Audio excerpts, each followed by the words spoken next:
got a featherweight contest, and it's going down between Alberto Montes and Carlos Calderon. You've got a 30-year-old in Montes taking on the 28-year-old in Carlos Calderon. Why don't we kick it off with our brother Gordo here? He's got the fist together. He looks excited. What do you think about this matchup, my brother? Oh, I regret doing the fists already. No, I think Pierce went out there and just shouted out high quality fights. And man, this is something that I think is a bit harder to say that about this matchup. Let's put it that way. I think the previous matchup, maybe two guys who may have more success in the UFC. I think both these guys have their flaws in this matchup, but we have ourselves a fight nonetheless. And I do think it's a interesting spot to go out here and see how it comes together from a betting perspective. Carlos Calderon take this fight on short notice. I was not as impressed with the guy. I think he's a very solid submission guy. He's a guy who's able to go out here and potentially have success if the fight gets to the mat, but on the feet is a little bit slower, keeps his hands pretty low. It's there to be hit. And although he does have some decent grappling transitions, he is someone who's also able to be stuck from bottom position. So he's someone who I think has these flaws to go out there and struggle potentially at a higher level. But someone who, if he gets a weaker opponent, is able to get him to the mat, can have some success.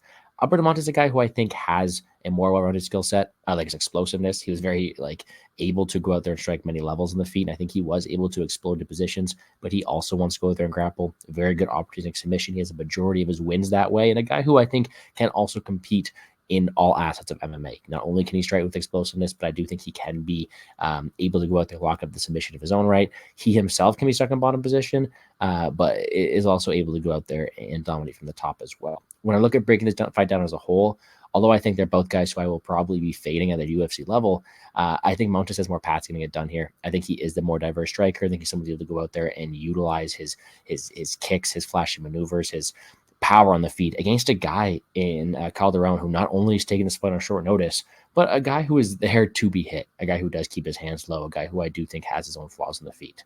Now, if this fight gets taken down to the ground where we are able to get some scrambles, I do think Calderon is a very slick grappler.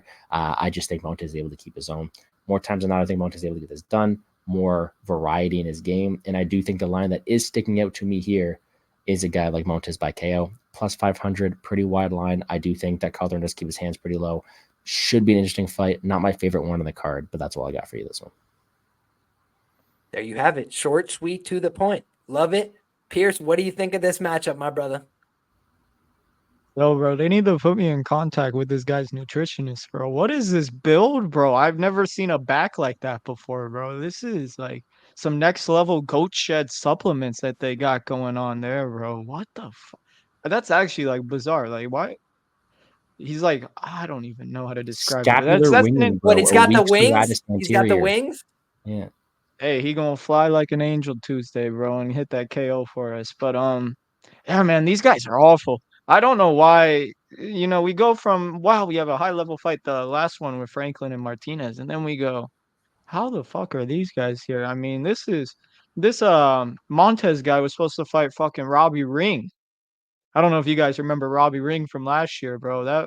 That I don't know what you're trying to say, Gordo, but I got cooked on Robbie Ring. So if you talking shit, You bro, mean that the brings up GOAT, bad. bro? Robbie Ring ain't my True. fucking goat, bro. Luis Puel. Nah, but what I was gonna say is, I honestly don't know if they were bringing in Montez to lose to Robbie Ring, but yeah, I don't know. I think that just goes to show that they're matching him up with Robbie Ring. What the UFC thinks of this level of fight, and you bring in someone in Calderon who's like, I remember him from LFA when he fought this big tank of a man. I can't name's not coming to mind right now, but it was Curtis Ellis. That dude's just a spazzy athletic guy, and he got dropped in that fight, which I thought was interesting. And then he rallied back and found the sub.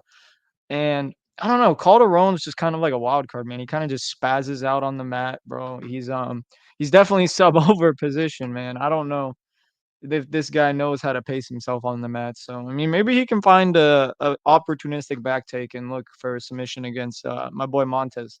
But I can't get a good read on Montes, man. He's fighting kind of bums. He's kind of a Darce choke merchant. That's kind of his move.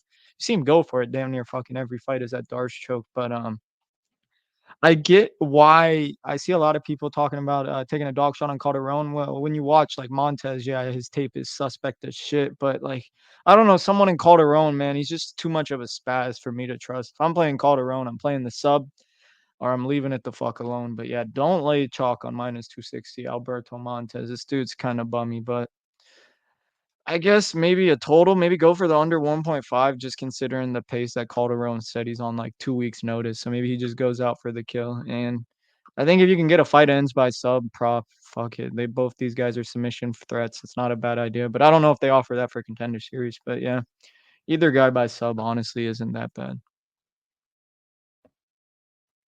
I absolutely love where your head's at, Pierce, because I feel the same way. I think both of them have pretty good offense in terms of their, jiu-jitsu systems, but I don't really trust their defense. When you look at the Alberto Montes side, he got flat knocked out by Ira Lukowski. And Ira Lukowski at the time was an undefeated 2-0 guy. He ended up going 3-3 as a pro. I don't know that he fights anymore. So I don't know that that loss has aged very well, right? That guy basically beat him by pressuring forward, being aggressive, making him miss a little bit. He kind of throws a lot of wild kicks and stuff from the outside. He can be made to miss with the striking, that's for sure. And then when you look at the grappling, there were some weird transitions in his fights. I had mentioned it on somebody else's tape. The Richie Santiago choke I thought was beautiful. He definitely has great technique on that anaconda choke. I think that is by far and away his best technique. I would not be surprised if he submits that long neck giraffe across from him with that anaconda choke. But when you look at the Carlos Calderon side, he's not a bad jiu-jitsu player. Like if you had to credit like one part of his game that is good, he has a very active guard game. He takes a lot of risks. I do think that could lead to him getting finished. Especially like you mentioned, Pierce, on short notice, when you're really active from the guard like that, it's very taxing on your cardio, especially if the other guy knows how to grapple too. And I do think that this guy could just take his back at some point and choke him because he's got that giraffe neck. So anaconda choke or rear naked choke. But Calderon is a little bit tricky. He throws up that omoplata series, which is not common in MMA. If you have a suspect game in your own right, if you make any mistakes on the ground, you could end up in some dicey situations, back takes, leg entanglements, all sorts of weird positions. And looking at Calderon's record, he's got a bunch of guillotine chokes. The Motaz Oscar fight, he did lose that fight, but he had a bunch of moments of success there as well in terms of implementing a triangle choke that looked to be very tight at one point. And his opponent just toughed it out, stayed in it, and was able to like gas him out. So I think that's the path here is, if Montes is going to win this fight, he might be in some ugly situations in the grappling early. If they just strike it out, I think it's a much more even fight just because they're both going to be throwing wild kicks and, kind of acting the fool. I think they're both at their best when they're in their grappling element. So for me, that's the way I see the fight. I think if it's a guard matchup, if it's one guy on top in the full guard, then Calderon's probably going to have a lot of success. Honestly, he's very good from down there and very active. He throws up elbows. He makes it uncomfortable. But I think that if it's, dynamic front headlock positions, you're probably going to see Montes come away with the win. I think he's a little bit smoother from there. His opponent's got a massive neck, like I mentioned. So it's a big target area, right? And I would just say as a guillotine merchant myself, I think that that's something that, would instantly draw my attention, right? To see my opponent looks like a giraffe. I'd be thinking to myself, if I could put some pressure on that neck, it's going to be a really bad situation for him. So that for me is where you have an opponent on short notice with that tough anthropomorphic reality, right? Which is just that he's got an extremely long neck. That's a huge target. Please go ahead. You just got to share some of that with Torres Finney is all I got to say, man. You donate a bit of that neck. Maybe we can get that submission in that Er-Ramy fight. But no, I'm with you, man. That is definitely out there. Hell yeah, man.